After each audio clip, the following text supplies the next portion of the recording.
Hello and welcome back to the channel. My name is Krashy, and today I want to start a discussion with y'all. And I used to make videos like this a lot more often, but often with a game like Pred, for whatever reason, there just really hasn't been many reasons to kind of open up the mic and just do a discussion video. But let's talk about why I'm so hard on the game, why I hate on the game so much, and just kind of give some of my perspective. And I want to kind of like do it in like a grounded way where I feel like it can be somewhat productive, but still kind of like help me with some of my frustrations. So, and I think a lot of this I'm actually going to talk about probably here in the near future with the return of the Hunt podcast. It's going to be coming back out on the 25th at whatever time I decide to do it. I'm still deciding on the time, even though I tweeted it out. But in any case, why am I so downer on Pred, and like what's going on with me and Pred? And like let's talk about my relationship with Pred. Well, Predecessor is a game that I think I have to preface the entire discussion by saying that I really, really care about and really love, for a couple reasons. And I'm all about full honesty when it comes to talking about the issues with the game or just to making content in general. I'm always a very full honesty kind of person. I really like Pred because I am a MOBA fan at heart. Like, I have played, probably not kidding, 90% of MOBAs that have ever existed. I've played Adventure Time Battle Party on the browser. I played DC Comics Infinite Crisis that some of y'all have never heard about. I played Heroes of the Storm, League of Legends. I've played Dota 2. I've played Strife, Dawn Gate. I've played, Monday Night Combat, Super Monday Night Combat. There was a Lord of the Rings MOBA that was on console that wasn't super serious. I played every MOBA that's basically ever existed, more or less, give or take here and there. I never really got into Smite. And because of my history never really getting into Smite, I never really took Paragon seriously either. I just kind of thought like the third-person MOBA was too gimmicky for the actual genre. And Pred is actually my first third-person MOBA that I've ever actually taken seriously, and I really like it. I actually think that it is like a really nice switch up to the genre, and I think that the third-person MOBA has been drastically underexplored, and Pred is the first one, or probably Paragon, I should say, is the first one that I was mostly kind of interested in, because for me, Smite just has the art style that I don't particularly care for, but I do think that it's looking cool, and I'm actually excited about Smite too, because the future of an invested game, like a game that has a future, is definitely something that I can get invested in, is what I meant to say. So with Pred, it's my favorite genre. It's my favorite genre. I have two favorite genres. It's battle royales and MOBAs, and I got into the game. I recognized that the gameplay was really strong, and I thought that the game would do really well. That was kind of why I got attached to Pred. That's the why, right? Now, the why am I still here is because that same potential that I saw with the game is still there, and it's kind of got me in the like sunk cost fallacy range, right? Like, I recognize that I've put a lot of time into the game. For those wondering, almost 14 months now. I've put a lot of time into the game. I see the game's crazy potential. I enjoy the gameplay, but unfortunately, I don't think that the game is very good. So the sunk cost fallacy hits pretty damn hard, especially, and this is a huge, huge important point to talking about my relationship with Pred, when you make content for the game. When you're actually invested in the game and you're creating for it, and you kind of like build a brand in it, and you're like pushing yourself in the community, and you're being really publicly facing, there's a lot of investment that it feels like if I was to walk away in full, I would absolutely lose that. And that's, not a terrible thing. I think that, people often rebuttal with the way that I treat Pred with, well, if you don't like the game, don't play it. And I think that there's a lot of truth in that sentiment. The truth is that, like, if you don't like doing something, you shouldn't do it. That's absolutely true. But it's just a little bit more complicated than that. I don't think the world is quite that black and white. And I know for me personally, this issue is not quite that black and white, where I don't want to walk away from it. I actually love the game a lot, care about it a lot, feel like I have a lot to offer the game in terms of my ideas and my perspectives. And even though I'm very harsh and kind of an asshole about it, I want the game to do well. So that's why I'm into the game to begin with, why I feel stuck in the game, and like why I stick around for it, and also why I'm so harsh on the game. But the reality is this: Pred it's so incredibly close to being a good game, but my biggest fear is that it never will be. And I think that a lot of that comes from my kind of perspective on Ometa. Like, Ometa has every speck of responsibility. And this is where I think a lot of people, or some people, would disagree with me. I've never seen a game die because of its community. I've never seen a game die or fail because of the content creators or the community being toxic, or streamers, or the competitive play. That's never happened. Like, for me personally, in almost any game I've ever played, that's never happened. I don't want to say it's never happened, but to me personally, anecdotally speaking, I've never seen that. I've been playing games for a really long time. I've never seen it.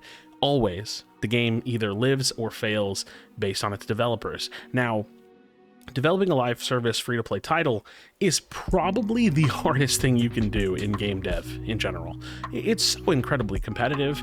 You have to be innovative, but you have to be able and willing to hit like the key things that whatever genre or whatever kind of game you're trying to make is people expect of it, but you have to do it in a way that's different, and you have to do it fast enough for it to keep interest. And that interest, the bar of interest, is kind of set by your competitors, and sometimes your competitors have a gigantic advantage over you because they've been doing it for many years, sometimes decades, and they probably have more money than you. But that's the truth, right? Like, if we're comparing Predecessor to Smite, if we're comparing it to League of Legends, some of y'all will say, oh, well, you can't do that. And the reality is, no, you have to. It's not a choice. I'm not choosing the games to compare Predecessor to in order to give me the best argument. I'm choosing the game that you have to compare it to because that is the market share that they're after, and the kind of game that they chose to make, and the natural competition. So Predecessor is definitely falling short, and this is definitely not a hate on Predecessor video. I think I want to be even somewhat optimistic. The reality is that I think that there are a few core things that Omega Studios has to figure out in order to take this game to new heights. One, and some of these are going to sound like I don't even have enough information to speak on them, really, truthfully, but it's just kind of my perspective of what needs to happen. One, they have to find a way to hire more devs. I don't know how that happens. I don't know if there's money for that. I don't know how hard it is because it's a competitive thing and they're an indie studio. So when you're hiring somebody for like an indie project or an indie studio, you're asking them to take a lot of risk. That's just naturally the way that it is. Now, I do know that they have like a work from home culture that could be a little bit more attractive to some developers in the industry, but we don't know what their pay is like. We don't know if it's a competitive pay, and we don't essentially know why it's hard for them to get more developers, whether that be a cost issue, whether it's just like really hard to find the right talent. We don't know, right? Whether it's just too risky for them to leave their comfortable jobs, or, to not pursue a comfortable job to go towards indie. We don't know. But the reality is that, or for me, I believe that they have to find a way to get more developers. You need to find a way, because what needs to happen is that the product needs to be developed faster. Now, if you can do the job with the same team, then that's great. But if you can't, then you have to hire more. So the second thing, obviously, is, like I said, congruent to the first point, is you have to come out with content faster. The patches need to come out faster. The content, the heroes, the systems, the ranked mode, the affinity system, everything that's been in the game has come to the game and needs to come out of the game for the game. It needs to come out faster. And people will say, well, that's a little silly, right? You can't just say, hey, make the game faster. Well, we kind of can.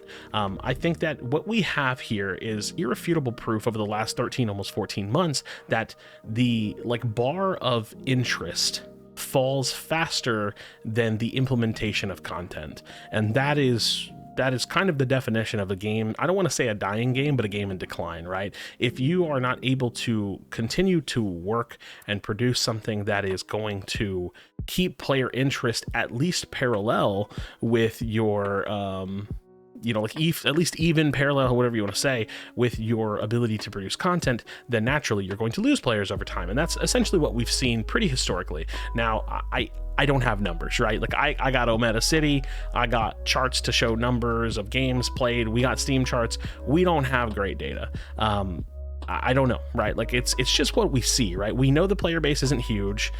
We know the player base got a nice spike whenever it went, early access for PlayStation, and we know that they will get another nice spike anytime they essentially push out a beta to Xbox or release the game free to play. We probably got a nice player spike from Epic Games going free as well. So the question is not whether or not the game can gain players, it's can they retain them, and then can they retain them over time? Because it's not just as simple as just to get them in, show them everything that the game has, and then cool, we got a bunch of players, now we've retained them, or we earned a bunch of players. You now have to keep them for prolonged periods of time. So You know, matchmaking systems need to be working properly, incentives to play need to be good, the hype around new characters and the implementation of new content, skins, patches, all of that needs to be, you know, up to par and at a good enough level that the people that are playing your game are continuously interested in doing so. Now, what I think is the easiest thing to point to, and I'm going to explain why, as being one of the biggest issues with the game, and probably my number one issue with the game, from like a sit down and play it standpoint, it's weird. It's not literally my biggest issue, because I can tell you my biggest issue is that the game's just being developed too slowly. That is the, like, I feel like objective biggest issue with Pred. Like, if Pred was just being developed faster, had more developers, we'd be in a much better space, but we don't, but it's not. So what is the much more literal kind of in your face issue is that the matchmaking is terrible. And, you know, there's so many ways to go about this topic, right? The player base is low, so matchmaking can't be good. Yeah, I kind of agree with that. You know, oh, well, they've already said they're working on their own matchmaking. Yeah, I understand that. But why is this such a big issue? Look around at the Reddit, at the Discord, at Facebook groups. These are where a lot of casual people tend to hang out. I'm not saying other people don't hang out there too, but when you can kind of see glimmers of the casual player base, or, you know, just the less invested competitive content creator player base, or even yourselves who maybe, you know, kind of frequent content often, when those people start complaining about these issues, matchmaking, games feeling one-sided or unfair, that's when you know there's an issue. And we're seeing it. We're seeing it in mass. Every day there's a matchmaking post on Reddit. I see people complaining about their teammates, and this is going to happen anyways. Don't get me wrong. This is not objective proof. This is going to happen anyways. People will always complain about matchmaking. People will always complain about their teammates. People will complain that the ranked mode sucks. People will complain that they can't climb. This will always happen. But when you see it this kind of regularly, and when you see it like from everyone essentially in the community, and when I say everyone, I don't mean like every player, I mean like kind of every group of players, competitive players, content creators, casual players, you know that it's an issue, right? And so, you know, whether or not you're looking at Ometa City and the numbers are you know, showing something unfortunate, and you want to kind of take the stance that, oh, well, that's not actual MMR. The reality is that these matches are not well made. Everybody knows it. I think we're all kind of in on the joke, and, you know, there's really nothing to be done. And I think that that's kind of the frustrating part, because for me, if the matches felt better, I think that it would be okay to survive the slow development. But it's the fact that the development is slow, the matches are bad, and we're playing for nothing. Like, you put those three things in the blender together, and you recognize that the game that you're playing is just bad. And so that's where my harsh, really, really harsh takes that says, like, you know what? These devs are pretty bad, and this game is pretty bad, but I like the gameplay. So, you know, I always try to be objective and honest, or at least, you know, clear with my opinion. The gameplay is so fun. And because the gameplay is so fun and clean and good, it reminds you, every time you play it, you're reminded that the game has crazy potential. And unfortunately, it just feels impossible for this game to reach that potential. So that's a lot of basically it. That's a lot of where my position comes from. I think that Ometa Studios is not intentionally tanking their product. I don't think Ometa Studios is money hungry for cash, although they've been extremely greedy with prices and the way that they've done some of the monetization. I don't think it's their main focus. I don't think that Ometa Studios is doing anything other than their best. Unfortunately, I think that their best is not good enough. So, friends, that's my opinion. I'm still very much so in love with Pred. I hope that this kind of clears the air a little bit.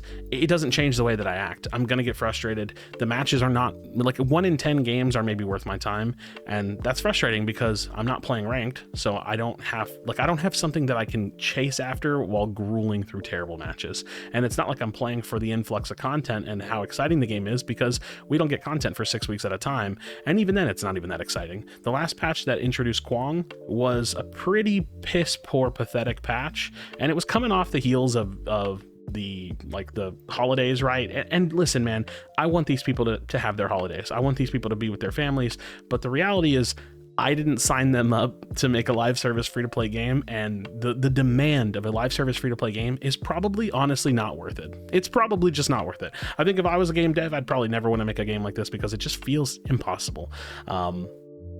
Yeah, it's tough. It's tough out there, but unfortunately, I think that Predecessor has just failed pretty consistently over the last year plus to meet the demands of the players and to keep the player interest. While there are still plenty of opportunities for them to kind of fix this, work on this, improve this, and it's not like the game is dead and dying just yet because we still have not hit free to play. But I'm pretty confident that the current pace of development and the way that the game is going will not hold and captivate an audience past free to play, maybe, you know, for more than like a few months. And I also, once they kind of expend their way through like the first year or even just the next year of like Paragon heroes thrown in with some originals, we'll have to see what their pipeline of releases looks like, because then they'll be doing nothing but making new content on their own. So the future and time will tell all. I'm definitely not here to convince you to stop playing the game or to hate the game, but just to kind of share my perspective and my concerns, right? It's just meant to be like a kind of grounded conversation. I want nothing but the best for Pred, so I definitely try to be hard on it and give my ideas and my thoughts, my criticism.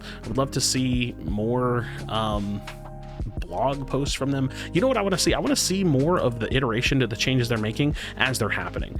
We got the big like New Year's blog, like what's to come for 2024, and I think that that's been used as a bit of rebuttal against me as well lately. Like, hey, they just said they're going to come out with all this stuff. Why are you so upset? And it's because those things are just words until they happen, right? We're about 20 days. Actually, no, we're 21 days now, maybe 22 by the time I post this, into the new year, and that's exactly 1 month or about 1 month since they released that blog. Again, they did have their holidays, but we got to see the action, right? Like, they're essentially 5 months away from that blog being like how do I want to say this? If they let that blog sit for like 6 months and like most, or I wouldn't even say most, even some of those items are not in the game, then it didn't really do anything, right? It was just a blog that further kicked the can down the road, because I kind of see that blog as doing two things: truly giving us some great information about what they plan to do with the game, which I super am excited. I am excited about everything that was on that blog, don't get me wrong. But two, the second thing it kind of does is it buys them time, right? It buys them a little time to say, hey, look, we promise we're doing things, and then it's supposed to kind of like alleviate your frustrations because they've given us information, and it definitely did so for a bit. But then we go back into queuing, we go back into playing, we recognize the matches are terrible, and then the frustration is just kind of still there. So friends, let me know your thoughts in the comment section down below. Like I said, my relationship with Predecessor, it's complicated, it's complex. I'm a flawed person. I stick around for a game that I kind of hate and kind of love at the same time. Call me what you want, but at least call me honest and maybe a little bit crazy. So that's my perspective. Drop a like on the video, subscribe for future Predecessor content. As always, be sure to be kind of one another. Tell someone you love them, and I'll see you in the next video.